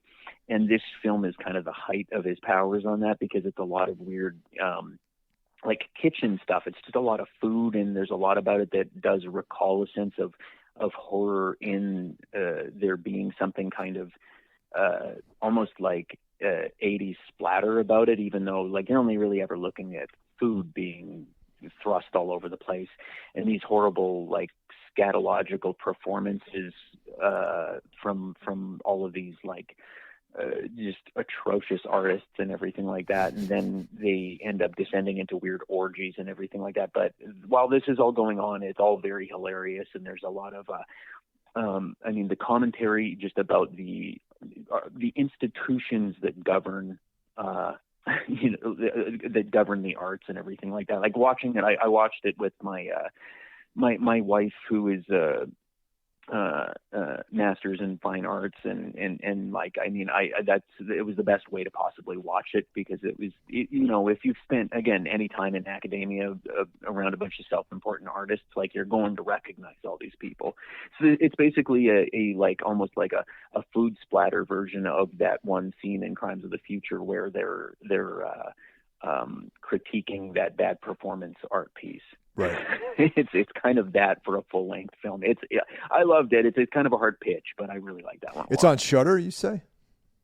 Yeah, or at least it is in Canada anyway. I don't know if it is in the U.S. Yeah. I know sometimes our content's a little different. Yeah, no, it sounds interesting to me, especially I didn't recall the filmmaker's name, but I'd seen In Fabric and Barbarian Sound System, and I enjoyed both of those. So yeah.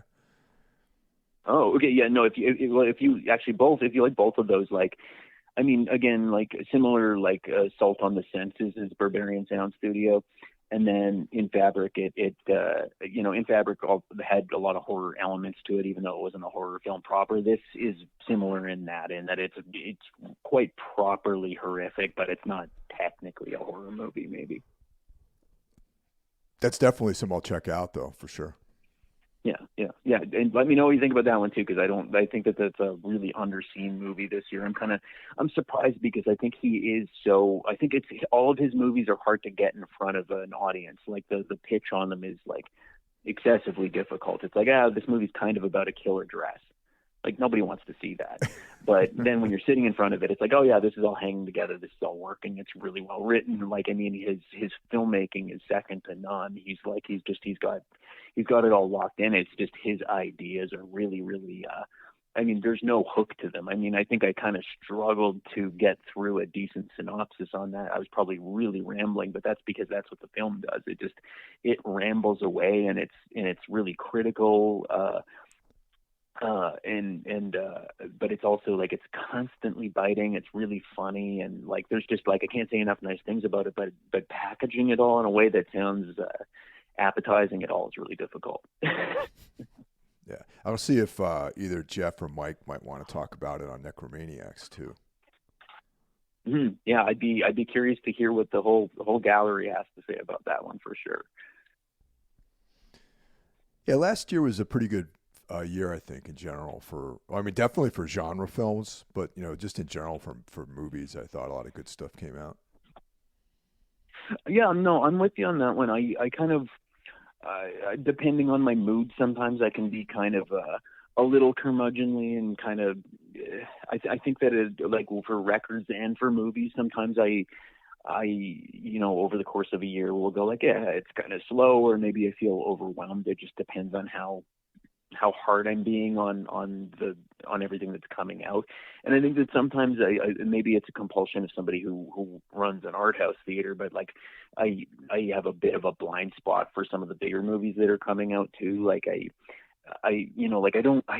keep on not, when I'm asked, I keep on not including Banshees of Inisherin in my year-end list, and I know I loved it. Like, I know it really moved me, and I know that it got under my skin, and I dug it, but I keep on not including it in the discussion. And or Moon Age Daydream. You're a Bowie fan. Oh, right? Dude, I actually ordered the Blu-ray of Moon Age Daydream. It hasn't showed up yet, but yeah, I love Bowie.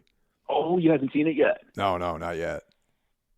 Oh, okay. I can't wait to hear what you have to say about it, because, like, to me, like not to overpump it in advance or whatever, but it managed to do this really special thing with Bowie, where, like, as a fan, you don't want him to not be, like, everyone loves that when he's in conversation, he's really, like, he's oddly humble. Like, there's a lot of there's just a lot of warmth to him, and he comes to, he's a like a, he comes across as a genius, but it's natural, and he doesn't seem to think there's anything special about what it is that, he doesn't deny being something else. He doesn't deny being an alien. Like, he doesn't deny being fucking made out of magic, but he also doesn't seem to think that that's a special thing. Right. And the movie really captures that. Like, his like philosophy seems to be what weaves the thing together, and it doesn't. It keeps you at like just the perfect distance the entire time, in that it doesn't kill the superhero like in any fashion. Like, he gets to keep being everything that Bowie is at his heights in your head, but also he's never been more accessible at the same time. It's fucking awesome. I loved it. I thought it was, and I mean, like, as a fan, like, you want it to be, even though it's like, over 2 hours long or whatever, you want it to be 3 hours because you want to go through, that much more stuff from every era. But it I think did as good of a job as you could do for, for being like a career length doc too. I had been meaning to see this for months, and it's not like I forgot about it, but a number of normal people were telling me about how great this was, and I was like, made me not want to see it really, in a weird way. I was like, I do this thing sometimes where it's like, if you and I had been the first people to talk about it, I probably would have seen it right away, but then like someone from like, The Office, it was like, oh, you like music? You like David Bowie? I'm like, yeah, and so, you should see this documentary. And I'm like, yeah, I'll get around to it, that kind of thing. Well, I mean, I think we're even seeing that, like some of the titles, like, I don't know, man, like, and I mean, they're not like top in my list, but like, I mean, I don't know. It took me forever to get around to seeing Everything Everywhere All at Once, for instance, just because like the type of like the type of praise it was getting coming from the types of people who were praising it made it so that it was like, I need some distance from this, until the hype's died down, because like I don't think I can digest this. So I completely appreciate that.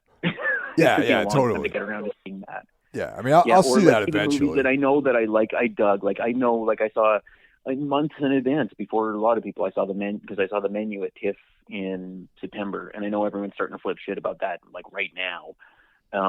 And there's a part of me that wants to get just a touch more critical about it than I think I would otherwise be, because some of the it's not the amount of praise it's getting. It's maybe like the type of praise and the type of unmitigated praise it's getting from people is making me feel like they kind of missed the point a little bit, and it's making me wonder how effective the movie actually was. But I know I dug it. Yeah. So yeah. I know what you mean by that. Like, like getting feedback from a certain kind of audience can definitely affect the way you approach a movie. It makes you suspicious.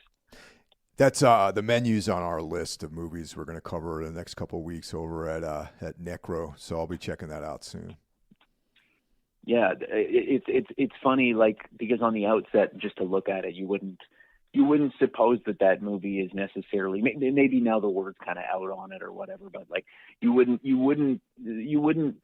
immediately presume that was one for that show. Like when they were selling it in the first place there's very little intel given to us as press and industry for what a film is when you go to a festival like Toronto International.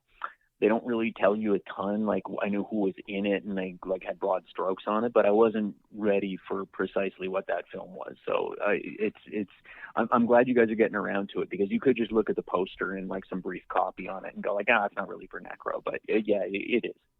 Oh, cool. Now, I like that Ralph Fiennes is in it. I'm a big fan of his. So yeah. It's one of his best in recent years for sure. I thought he was really good in it.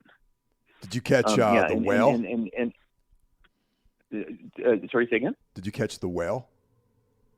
I did, and actually, it's funny you should bring that up, because I know in advance for like kind of what your take on that one was, because I caught the last episode of Necro. Oh, okay. Like you had just seen it. I think I liked it more than you did. I don't think it didn't totally bowl me over, but I know it's getting a lot of really negative feedback for like some of the way it, well, just some of the it's getting the nature of some of the negative feedback it's getting. Not anything that you said about it, but the kind of general societal temperature on it from people who want to be critical of it, I think, has been a little unfair. What are they saying about it? Just the stuff about how like they should have tried to cast somebody who was at that weight. Oh my God, dude, that's like to be on the verge of death. Come on, man, that's like ridiculous to me. That's an untenable production request. You can't have somebody who is in that much like life danger. Yeah. Perform. You wouldn't be able to do it. It's about a movie about a guy who can't leave his couch. What are you talking about? Yeah, I find that it's not tenable. I'm really offended by stuff like that, honestly. This like wanton disregard for health, for some reason. It's like, look, there's all kinds of people. There's all kinds of body types. But there's, the gentleman that's being portrayed in this film is like morbidly obese and is literally on death's door. So how do you cast somebody like that? Yeah. Completely, and I think that it does disregard. Like I do think that Brendan Fraser, like I do think that I think the performance is out of the park. I do think he's really good, and I think that some of the writing, I will definitely concede that some of the writing is and who knows what it feels like on a stage, because it was written for the stage. Correct. But like so some of the writing is a little on the like purposeful tear-jerky side, and the nature of the performances is such that there's some serious like Oscar clip stuff built into the performance. I definitely wouldn't deny that, but I was genuinely moved by it, and I think I lost track pretty early on into the movie of the literal like prison of his body, and started thinking more of the notion of the type of punishment we kind of deliver unto ourselves as humans sometimes, and the kind of the types of the varying isolations we put ourselves through and everything like that. Like there was degrees of relating to the movie I was able to do that kind of kept me in there, and I thought I was about to cite I can't remember her name, his daughter.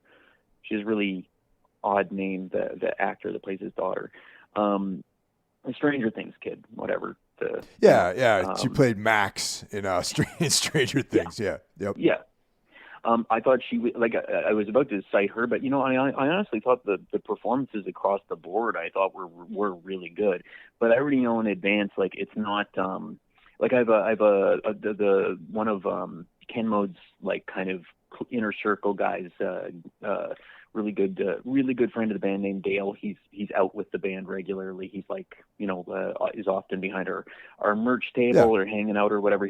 I would consider Dale as having been a part of the band the longest, next to Jesse and Shane. I know Dale. He's a huge Aronofsky fan. I think he has said that is his favorite filmmaker. And so he wanted to talk about The Whale without talking about The Whale a ton when I was out with him, because he hadn't seen it yet. There's certain Aronofsky movies that I will come back to with some regularity, and this won't be one of them. For me, the one that I responded to the most, hands down, was Mother. I saw myself in Mother in a huge way, and that movie really did it for me.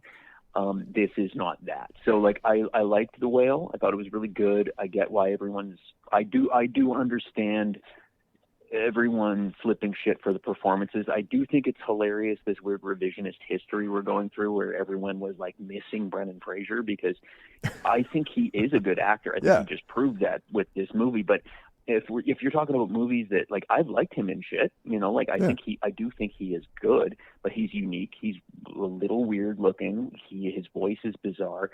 He's not an actor for every season, and what are you talking about when you say like, oh, the boy's back? Are you talking about the Mummy? Are you talking about George of the Jungle? Like, what the fuck are you talking about? Like, what do you mean you missed him? Like, there's only so many movies he's been in that are of like high acting quality, and it's not his fault. It's that he didn't get a shitload of great roles earlier on in his career. He was in a lot of movies that made a lot of money, but like, real talk, like, how much were you actually missing this guy? So this weird kind of public uh this public perception that, like, he's back and we missed him so much, like, whatever, give me a break, seriously.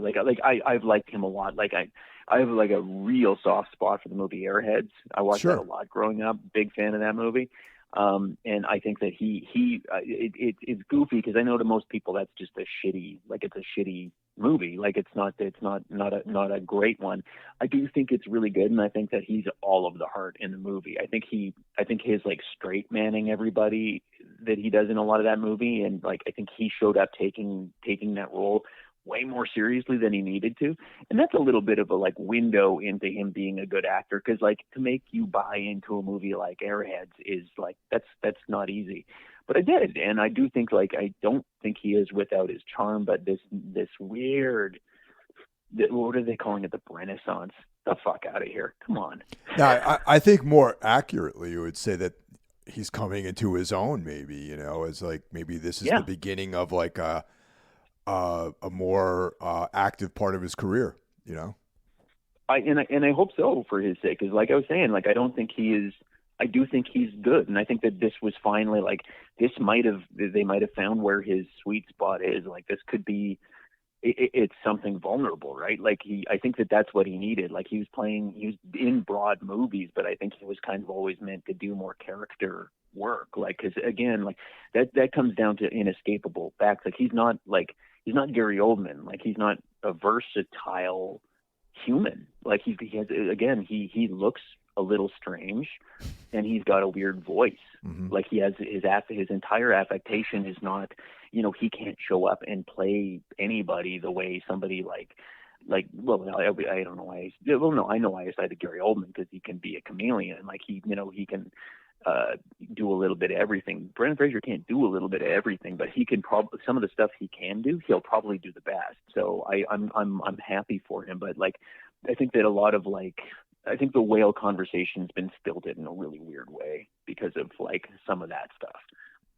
Yeah, I thought the acting was great. I just some of the writing I thought was off for me, and like the themes of addiction and enablement, and self-punishment. Those concepts are good, but just some of the narrative that they used to put that together, I felt a little on the nose, especially where his partner who passed was like basically starved himself, so he's going to be the inverse. I don't know, that I had a problem with that. Oh, I kind of forgot about that, actually. Yeah, I'm like, that's so like. You have to remember, like, I haven't had access to those, like, some of these flicks I haven't seen since September. All right, yeah. Them. Like, I just saw The Whale was one of like 60 movies I saw in like a week and a half. Yeah. And the Moby Dick thing too was completely random, I thought, because my reckoning of Moby Dick is that it's about a guy obsessed with a singular goal who sacrifices everything and everyone around him. Mm-hmm. And I didn't really see that in this film. And then he's talking about Moby Dick and now it's the greatest thing. And I'm like, why that? Like, why connect it?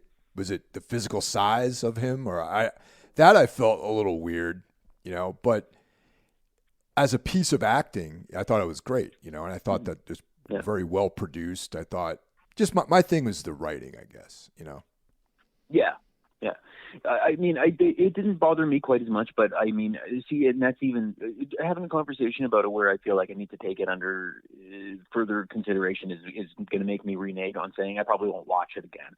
Because I probably, I think that I'm going to end up talking to a lot of people about it. And I guess one of the other things I didn't mention that I also do like on our community radio station here, I co-host a film review show, and I'm sure once everybody has a chance to go see The Whale, then I'm going to want to get boned up on it again to be ready to go see it again. So I'll probably wind up watching it again, and I think that one of the other things that I think that when going into it that I was prepped for is I already mentioned like Mother had a really big impact on me. Yeah. One of the things about seeing that, and that one I've rewatched probably, I don't know, 5 or 6 times, but I saw from what as far as I'm aware, the screening I saw of it at Toronto International was the first time it screened, as far as I'm aware, maybe in North America. Oh. And it was the press and industry screening, right? It wasn't a public screening. So the thing is like before anyone in the public gets a chance to like get their hands on, whatever the media has had to say, those are the screenings we're at, right? Like, so right. I went to I think it was like a 9 a.m. screening of this thing. And everybody who is going to have a review out by, who wants to make sure their review is out by noon, so they can have the first word in on the new Aronofsky movie. I'm in the screening with those people. So I really, there's zero, like going into that or going into something like Joker or something like that. Like there is no public opinion yet. These movies haven't screened. And Mother was one of the most powerful screenings I've been to, because obviously that movie very famously really split the critics, right? Sure. And you could fucking tell sitting there that there was such a as the movie really started to barrel forward, you could tell that it was losing a lot of people, and people were getting upset and kind of throwing their hands up. There was people walking out, and I'd never been to a screening like that before. And because it was working on me so well, I felt like I was digging my heels in that much more, and I was loving that people were getting pissed off about it. And the energy of the room was unlike any other screening I'd ever been to. And you could tell, I was sitting there ahead of the public knowing man, this movie's going to have a tough time. It's not going to go easy for this. So having done that on his prior movie, I think there was part of me with The Whale that went in there kind of bracing for that again. And I don't think that happened, obviously, but I think that there's a piece of me that wanted to be, maybe I was being too Team Aronofsky about it, but I should go in on a more sober viewing probably and rewatch it. No, it's definitely, definitely check it out again. And it's definitely a movie to see. I thought it was technically a good film. It's just that some of the plot points lost me a little bit. The one thing I was really happy that it didn't do, that I was worried it was going to do, and maybe this is just me listening to detractors too much, but I was worried that Aronofsky was going to go full Requiem for a Dream on the eating stuff. I was worried it was going to turn into a lot of fast cutting of him, punishing his body and all that kind of stuff. And there is that one kind of brutal eating scene that was kind of stomach churning or whatever. But I was worried it was going to be basically the overeating equivalent to what Requiem for a Dream was, and I'm glad it didn't do that. There was one scene that I thought was real powerful. It was towards the beginning when the lady who was taking care of him, she shows up, she takes his vitals, and then you see this bucket of chicken that she was going to give him, and I was like, "What the fuck are you doing?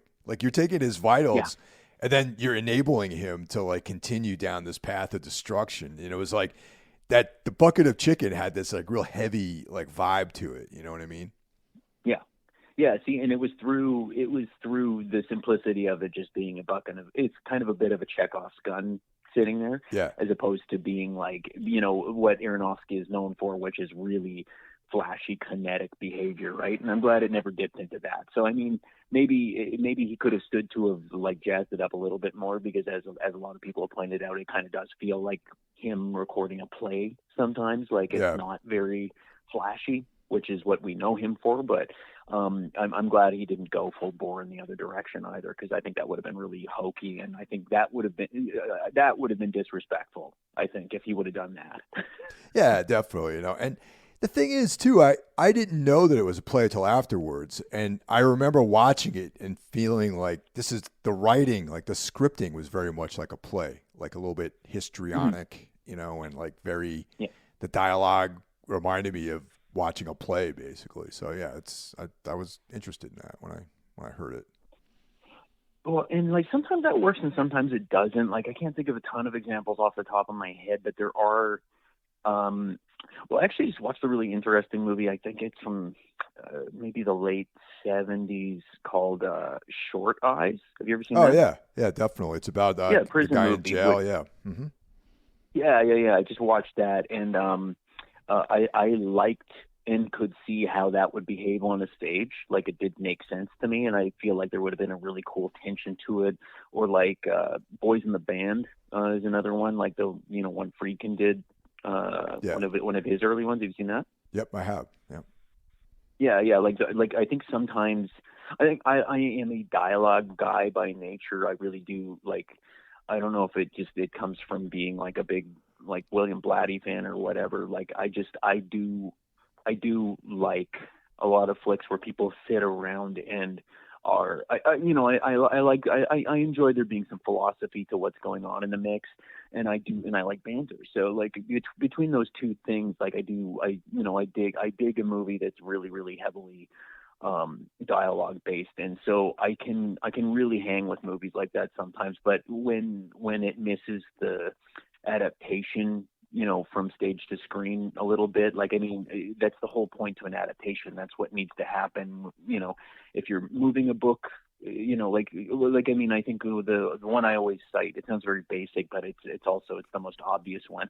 Not everything that Stephen King ever wrote was intended to be on the screen. And I think he even loses sight of that in himself sometimes because he criticizes people that adapt his work, but like a lot of his work is not, he writes stuff that's really great on the page and works really well in a mind, but if you make it literal, a lot of the time it's cheesy, it's kind of hokey. Adaptation is an art unto itself, and like making something something doesn't exist perfectly on both stage and screen all the time. It's not a perfectly equivalent position. No, I totally agree with that. Yeah. Well, Skot, thanks a lot, man. This was great, and good luck with the mixing and stuff you got going on. I'm really, really interested to hear how all that shakes out with the film score. Yeah, I like I said, and it's thank you for the encouragement. I think I need to.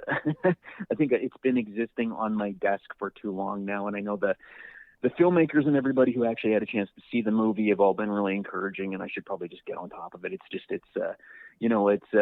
it's something like a new Ken Mode record and everyone's waiting on it, then it's easy to go like, yeah, we're on top of it and we're going to move it forward. But when it's stuff that's in my weird little office, it's harder to push that stuff forward.